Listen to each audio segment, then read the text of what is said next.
all, welcome to Gomathi Priya TNPSC.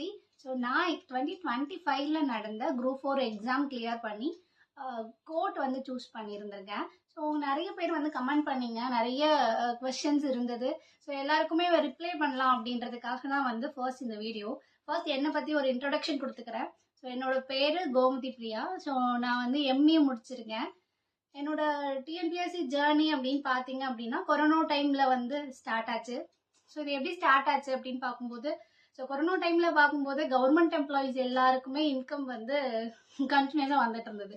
So other தென் பார்த்தீங்கன்னா zero income போனவங்களும் இருக்காங்க, so கம்மியான income வாங்கினவங்களும் இருக்காங்க. அந்த டைம் தான் எனக்கு தோணுச்சு, ஏன்னா நானும் அவ்வளோ நாள் ஒர்க் பண்ணிட்டு கொரோனா டைமில் ஜீரோ இன்கமில் தான் இருந்தேன். ஸோ அப்போ நமக்கு தோணுது என்னென்னா, ஓகே இந்த பீரியட் நம்ம யூஸ் பண்ணி படிக்க ஸ்டார்ட் பண்ணலாம் அப்படின்னு சொல்லிட்டு தான் நான் ஆக்சுவலாக படிக்க ஸ்டார்ட் பண்ணேன்.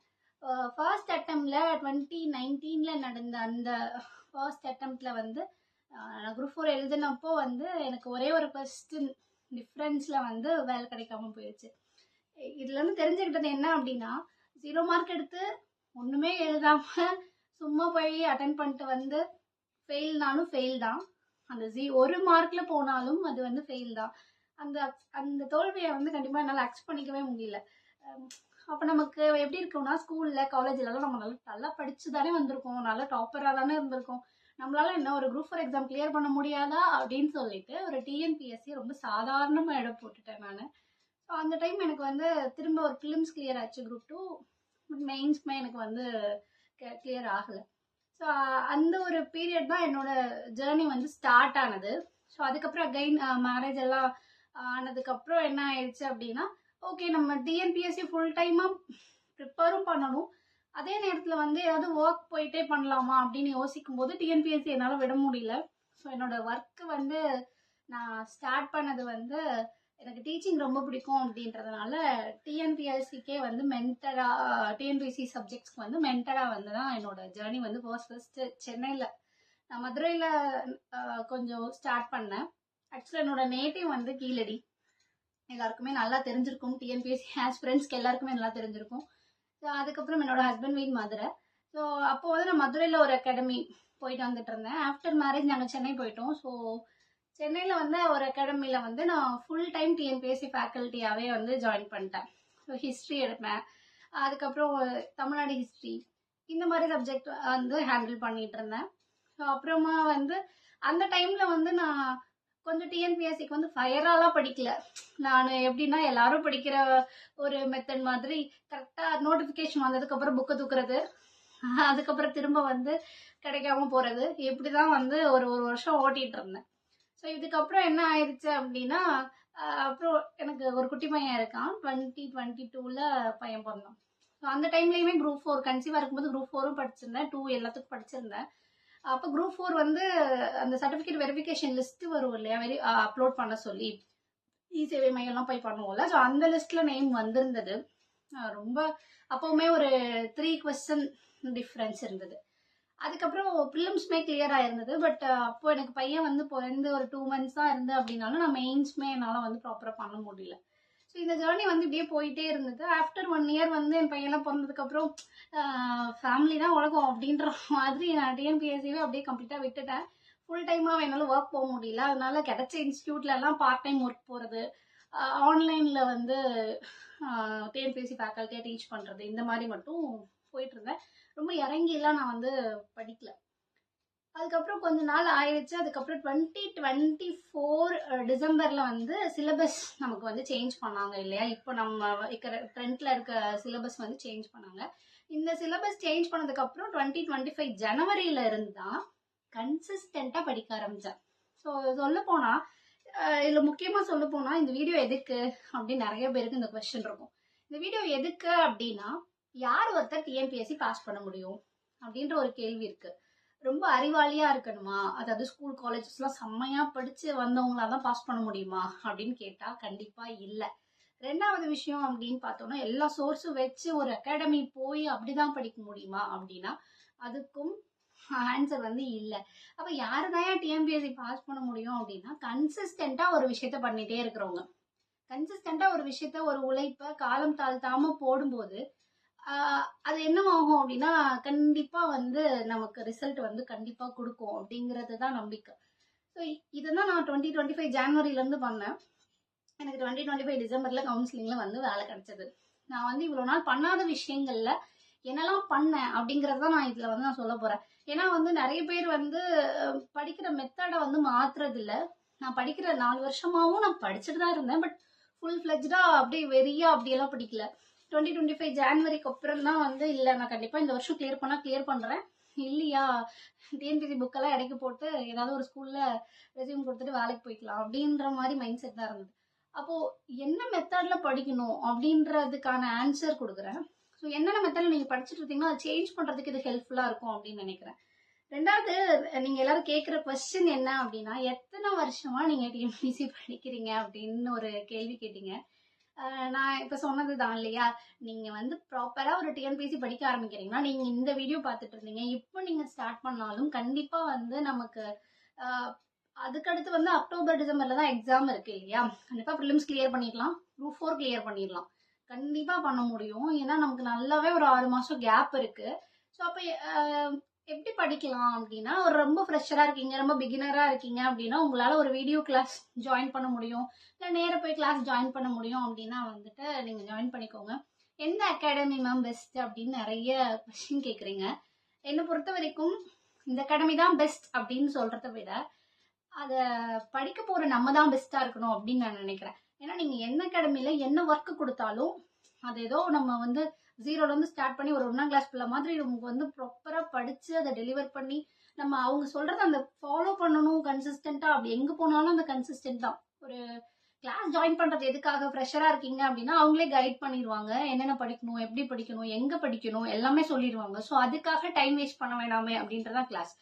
ஸோ நிறைய பேர் வந்து இப்போ ஹவுஸ் ஒய்ஃபா இருப்பீங்க, மேரேஜ் ஆயிருக்கும், ஸோ உங்களால வெளில போய் படிக்க முடியாது. ஆனா வந்து கவர்மெண்ட் ஜாப் அப்படின்றது தீரா கனவா இருக்கும் இல்லையா. ஸோ அவங்கெல்லாம் ஓப்பன் சோர்ஸ் நிறையவே இருக்கு. நான் அப்கமிங் வீடியோல நான் ஒன்னொன்னா கொடுக்குறேன். ஸோ ஓப்பன் சோர்ஸ் நிறையவே இருக்கு. நானும் சொல்ல போனா வந்துட்டு எந்த அகாடமிலாம் போய் படிக்கல. ஸோ செல்ஃப் ப்ரிப்பரேஷன்ல தான் இந்த இடத்துக்கு வந்திருக்கோம். ஸோ அப்போ வந்து ஓப்பன் சோர்ஸ்ல என்னென்ன இருக்கு, நம்ம ஓப்பனா சொல்லணும்னா எய்ம்டிஎன் நம்மளோட கவர்மெண்ட் சேனல் தான் ரொம்ப சூப்பரான கண்டென்ட் கொடுத்துட்டு இருக்காங்க. ஸோ அவங்களோட வீடியோ நான் அதிகமாக ஃபாலோ பண்ணேன். ஸோ அந்த மாதிரி நிறைய நீங்கள் இப்படி ஃபாலோ பண்ணியே வந்து நல்லபடியாக படிக்கலாம். டெஸ்ட் மட்டும் போட்டேன் அவ்வளோதான், நான் எக்ஸ்ட்ராவாக நான் பண்ணது. கன்சிஸ்டண்டாக ஒரு விஷயத்த பண்ணிகிட்டே இருக்கணும் அப்படிங்கிறது தான் வந்து என்னோடது. ரெண்டாவது விஷயம் என்ன அப்படின்னு பார்த்தோம்னா, எவ்வளோ ஹார்ஸ் படிப்பீங்க மேம் அப்படின்ற கேள்வி. எவ்வளோ நேரம் படிப்பீங்க அப்படின்றது. இவ்வளோ நேரம் தான் படிப்பேன் அப்படின்லாம் எனக்கு வந்து எதுவுமே கிடையாது. ஃபர்ஸ்ட் விஷயம் என்ன அப்படின்னா, நான் வந்து வெளியில் போகணும், எங்கேயாவது ஊர் சுற்றணும், எங்கேயாவது போகணும் அப்படின்ற மாதிரி அந்த ட்ராவலில் வர கமிட்மெண்ட் எல்லாத்தையுமே கட் பண்ணிட்டேன். ஏதாவது ஒரு ஃபங்க்ஷன் அப்படின்னா கூட வீட்டில் ஹஸ்பண்ட் பையனை அனுப்பிச்சி விட்டுட்டு நான் கம்முன்னு வீட்டில் இருந்துருவேன். நான் மோஸ்ட்டாக வந்து ஃபெஸ்டிவல் அப்படின்ற மாதிரி ஒரு ஃபெஸ்டிவல் மோடுக்கெலாம் உடனே போகலாம் அப்படிலாம் இல்லை. நமக்கு எந்த நாளாக இருந்தாலும் படிக்கணும் அப்படின்ற ஒரு மைண்ட் செட். ஃபர்ஸ்ட் வந்து எவ்வளோ ஹார்ஸ் படிப்பீங்க. என்னோட ஒரு டே பிளான் எப்படி இருக்கும் அப்படின்னா, நான் ஒரு காலையில் 3:30 to 4. இது நம்ம உண்மையிலே சொல்லணும்னா, நான் இந்த எக்ஸாமுக்கு படிக்கும்போது தான் வந்து ப்ராப்பராக ஒரு ஒரு என்ன சொல்றது, ப்ராப்பராக எழுந்திரிக்க ஆரம்பிச்சது. ஏர்லி மார்னிங் ஸ்டடிங்கிறது வந்து எனக்கு ஒரு பயங்கரமான ஒரு சக்ஸஸ் கொடுத்ததுக்கு அது மிகப்பெரிய காரணமாக இருந்தது. ஏன் அப்படின்னா, இப்போ எனக்கு அப்போ வந்து எனக்கு பையனுக்கு வந்து 2 years ஓல்டு பேபி. அப்போ அவங்க வந்து எவ்வளோ சேட்டை பண்ணுவாங்க எல்லாம் உங்களுக்கு தெரியும். அந்த டைமில் வந்து நான் டே கேர் போடலாம் அப்படின்லாம் கேட்டேன் வீட்டில். டே கேர்லாம் போட வேண்டாம், ஸோ வீட்டில் இருந்துகிட்டே மேனேஜ் பண்ணிட்டு எப்படியாவது படிக்கலாம் அப்படிங்கிற பிளான் தான். ஸோ அப்போ அவங்க ஃபுல் டைம் வீட்டில் தான் இருப்பாங்க. ஒரு குழந்தை வீட்டில் இருந்தால் எப்படி இருக்கும்னு தெரியும், உங்களுக்கு கரெக்டான டைமில் ஃபீட் பண்ணணும், ஸோ அவங்களோட அதர் ஆக்டிவிட்டிஸ் அப்சர்வ் பண்ணணும், அவங்க கூட டைம் ஸ்பெண்ட் பண்ணணும், அந்த மாதிரிலாம் நமக்கு நிறைய கமிட்மெண்ட் இருக்கும். ஸோ அப்போ எனக்கு ஏர்லி மார்னிங் ஸ்டடி வந்து ரொம்ப பக்காவாக ஹெல்ப் பண்ணுச்சு. ஒரு 4 o'clock to 8 o'clock அவங்க தூங்கி ஏந்திரிக்கிற வரைக்கும் அந்த ஒரு 4 hours எனக்கு கண்டினியூஸாக கிடச்சிரும். ரெண்டாவது என்னன்னா, அவனை தூங்க வச்சாதான் படிக்கணும். ஃபர்ஸ்ட் அப்படி தான் இருந்தேன், அவன் தூங்க வச்சாதான் படிக்கணும், நமக்கு டைம் கொடுத்தாதான் படிக்கணும், மற்ற நேரம்லாம் நம்ம குழந்தை கூடயே இருக்கணும், நைட்டு தூங்கினதுக்கு அப்புறம் படிச்சுக்கலாம் அப்படிலாம் நினச்சேன். பட் ஆனால் என்னால் வந்து அது ப்ரெஷராக ஆரம்பிச்சிருச்சு. எனக்கு என்னோட டெய்லி டார்கெட்டை என்னால் அச்சீவ் பண்ணவே முடியல. அது நமக்கு அதை அக்செப்ட் பண்ணிக்கவும் முடியாது. ஒரு ஒரு ஹேபிட் ஒரு 21 days ஃபாலோ பண்ணலாம்னு நினச்சா நம்மளால முடியவே முடியாது. அப்போ நான் எடுத்த முடிவு என்ன அப்படின்னா, ஓகே பையனை வச்சுட்டு எப்படி படிக்கிறது, அவன் விளையாடுறான், அவன் வீடை ரணகலமாக்குறான், அதை பற்றிலாம் கவலை கிடையாது. பட் நம்ம என்ன பண்ணலாம் அப்படின்றத யோசிச்சுட்டு அவனை என்கரேஜ் பண்ணிட்டு எப்படி படிக்கிறது அப்படிங்கிறத அதிகமாக யோசிப்பேன். ஸோ அப்போ அவரை என்கரேஜ் பண்ணிட்டே படிக்கிறதுக்கான விளையாட்டு ஜாமான் பண்ணி கொடுக்குறது, வீட்டில் சப்பாத்தி மாவில் உருண்டை எல்லாம் பண்ணி கொடுத்து தண்ணியில் விளையாடு என்னென்னமோ பண்ணியிருக்கேன், அதெல்லாம் பெரிய கதை. ஸோ அப்போது அவங்க என்கரேஜ் பண்ணிட்டே படிக்கிறது என்ன அப்படிங்கிறது தான். அப்புறம் ஹஸ்பண்ட் ஒர்க் முடிச்சுட்டு ஒரு ஈவினிங்காக அவங்கள 1 or 2 hour வெளில கூட்டு போவாங்க. அந்த டைமில் தான் நான் டெஸ்ட் எழுதி பார்ப்பேன். ஏன்னா டெஸ்ட் எழுதி பார்க்கறதுக்கு அவங்களுக்கு அந்த OMR தான் வேணும், அந்த பெண்ணு தான் வேணும்லாம் கேட்பாங்க. ஸோ அதனால நான் அந்த டைமில் டெஸ்ட் எழுதி பார்ப்பேன். ஸோ இப்படி தான் வந்து ஜென்ரலாக எவ்வளோ ஹார்ஸ்ன்னு நான் வந்து கணக்கு பண்ணி அப்படிலாம் படிச்சதில்லை. நான் காலையில் வந்து என்னோட ஓன் ஆக்டிவிட்டீஸ்க்கும் என் பையனுக்கு ஸ்பெண்ட் பண்ணுற டைமுக்கும் போக மிச்ச நேரம் எல்லாமே நான் படிக்க தான் செஞ்சேன். இதுதான் வந்து என்னோட இது. ஸோ உங்களுக்கு ஓகே, எல்லாருக்கும் இருக்க அடுத்த கொஸ்டின் என்ன அப்படின்னா, நான் இப்போ தான் படிக்க ஸ்டார்ட் பண்ணியிருக்கேன், நான் இப்போவே டெஸ்ட் போட்டே ஆகணுமா, இல்லை நான் படித்து முடிச்சுக்கிறேன் ஒரு 3 மாதம், நான் அதுக்கப்புறம் டெஸ்ட் எல்லாம் போடுறேன் அப்படின்னு சொல்லுவாங்க. இல்லை, என்ன கேட்டால் என்ன அப்படின்னா, நீங்கள் இப்போ படிக்க ஸ்டார்ட் பண்ணுறீங்க அப்படின்னா நீங்கள் இப்போவே ஏதாவது ஒரு டெஸ்ட்டு ஃபாலோ பண்ணுறது பெஸ்ட்டு. ஏன்னா வந்து அது கடிவாள கட்டின குதிரையாட்டம் அந்த டெஸ்ட்டை வந்து நம்ம ஃபாலோ பண்ணியே போயிட்டே இருப்போம். அந்த வீக்கோட ரிப்போர்ட்டை அனலைஸ் பண்ணுறதுக்கு நமக்கு ஈஸியாக இருக்கும். நான் ஒன்ஸ் படிச்சு முடிச்சு தான் எழுதுனேன் அப்படின்னு இல்லாமல் நம்ம அப்பப்போ படிக்கிறதே அனலைஸ் பண்ணி பார்க்க லேப் மெத்தட்னு சொல்லுவாங்க. லேர்ன் பண்ணணும், அப்ளை பண்ணணும், அதை ப்ராக்டிஸ் பண்ணணும் அப்படிங்கிறது தான் ரியல். ஸோ இப்படி நீங்கள் வந்து ப்ராக்டிஸ் பண்ணா அப்படின்றத வந்து பெஸ்ட்டாக இருக்கும் அப்படிங்கிறது என்னோட சஜஷன். ஸோ அடுத்த கொஸ்டின் என்னன்னா, 1 day எப்படி மேம் நீங்கள் பிளான் பண்ணிப்பீங்க அப்படின்னு கேட்டிருந்தாங்க.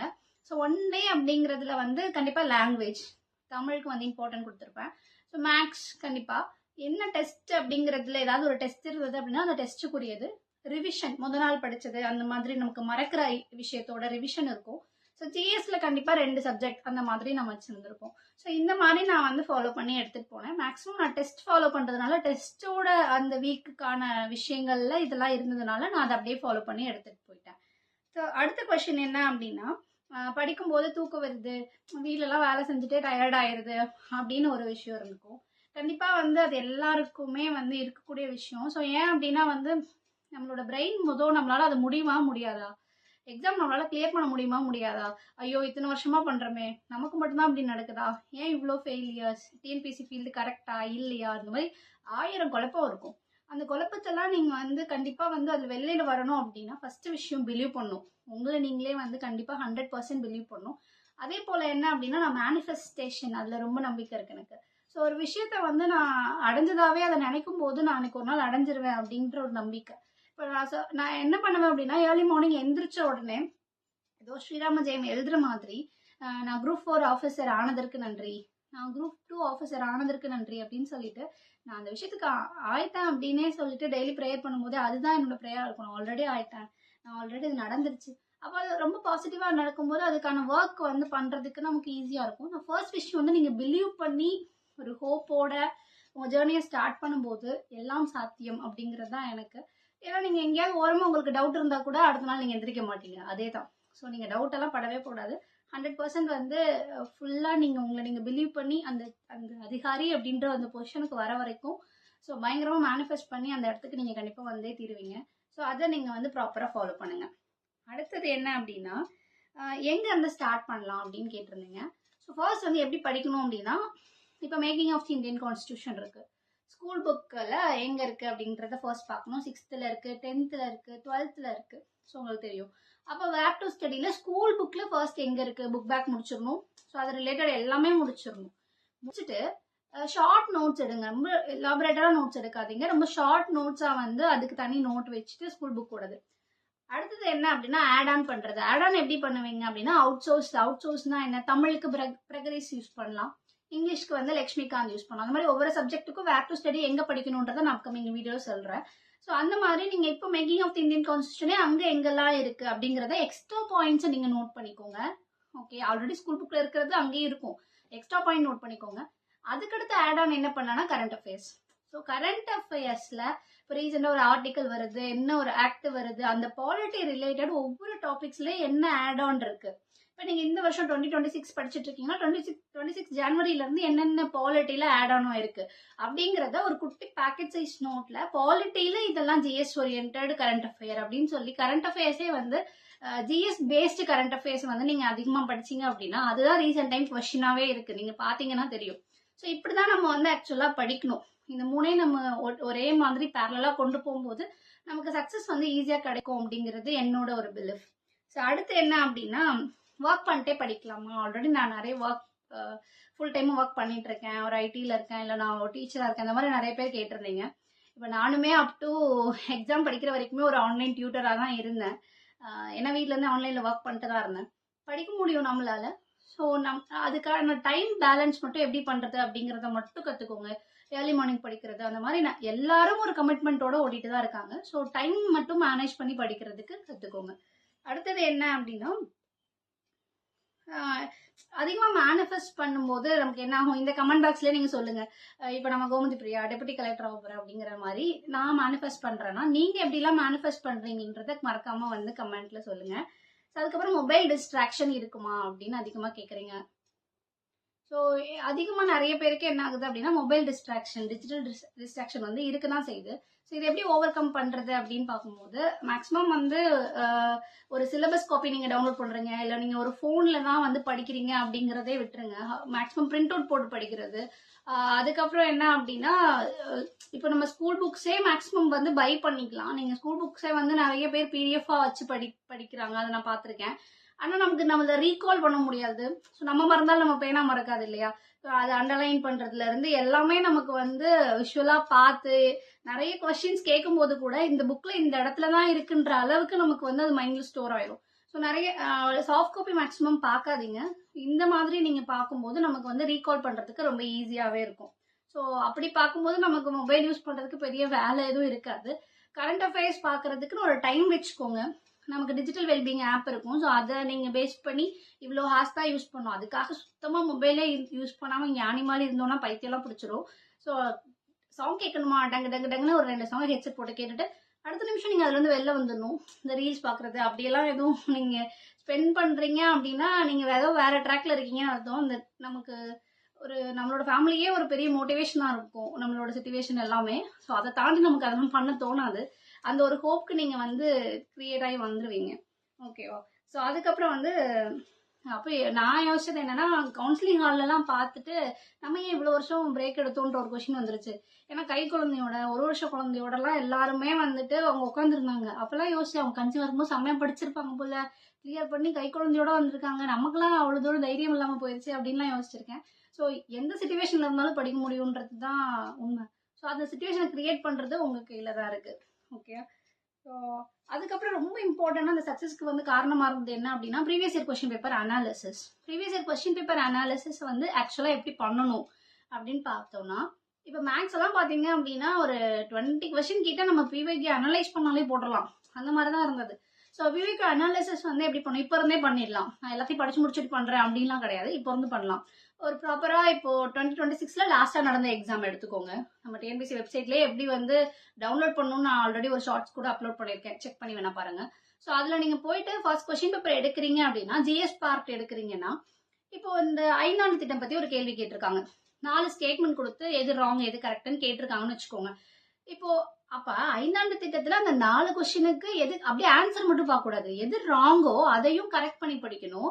இன்னொன்னு, இப்ப 5ஆண்டு திட்டத்துல டார்கெட் வச்சு ஒரு லைன் இருக்கு, அதுல 8% டார்கெட் வந்து பிக்ஸ் பண்ணிருக்காங்க அப்படின்ற மாதிரி இருக்கு. அப்ப டார்கெட் வச்சு இருக்கு அப்படின்னா மொத்தம் 12 5ஆண்டு திட்டத்துக்குமே நீங்க டார்கெட் வந்து படிச்சிடணும், அந்த பர்சன்டேஜை படிச்சிடணும். அப்போ ஒரு கொஸ்டின் படிக்கிறீங்கன்னா ஒரு டாபிக் படிக்கிறதுக்கு ஈக்குவல் அப்படின்னு வச்சுக்கணும். ஸோ அந்த மாதிரி நீங்க வந்து ஒவ்வொரு விஷயத்தையும் அனலைஸ் பண்ணி படிங்க. ஸோ நமக்கு எக்கனாமி சர்வே இருக்கு, பட்ஜெட் இருக்கு, கரண்ட் அஃபேர்ஸ் இருக்கு. ஸோ இதெல்லாம் நீங்க ப்ராப்பரா பண்ணி ப்ராப்பர் ரீகால் பண்ணிட்டு போனீங்க அப்படின்னா கண்டிப்பா வந்து சக்சஸ் வந்து நமக்கு தான். ஸோ ஒரு விஷயத்தை திரும்ப திரும்ப பண்ணிட்டே இருங்க, அந்த இடம் உங்களுக்கு கண்டிப்பா வந்துடும். ஸோ வேற என்ன டவுட் இருந்தாலும், ஏதாவது கொஸ்டின் நான் மிஸ் பண்ணியிருந்திருக்கலாம், ஸோ என்ன டவுட் இருந்தாலும் நீங்க இதுக்கு கீழே கமெண்ட் பண்ணுங்க, நான் நெக்ஸ்ட் வீடியோல உங்களுக்கான ரிப்ளை கொடுக்குறேன். தேங்க்யூ.